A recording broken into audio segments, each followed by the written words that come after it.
গভীর এক দুপুরে যখন চারদিকে শুনশান নীরবতা, একটি তৃষ্ণার্ত গরু ছটফট করছিল জলের জন্য।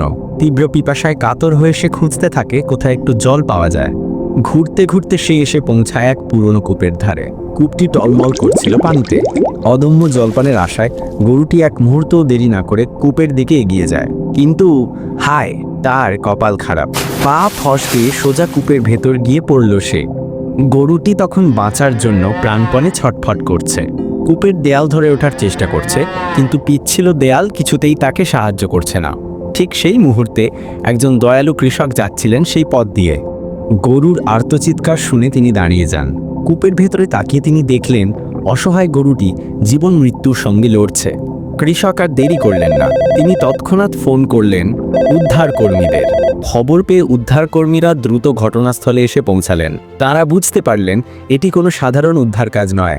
কূপটি অনেক গভীর আর গরুটিও বেশ বড়সড়। তারা নিয়ে এলেন একটি ক্রেন। দীর্ঘ এবং কঠিন চেষ্টার পর অবশেষে ক্রেনের সাহায্যে গরুটিকে অক্ষত অবস্থায় কূপ থেকে টেনে তোলা হলো। এই গল্প আমাদের শেখায় মানবতা এখনও বেঁচে আছে। সঠিক সময় একটু সাহায্য আর সহানুভূতি দিয়ে একটি জীবন বাঁচানো যেতে পারে।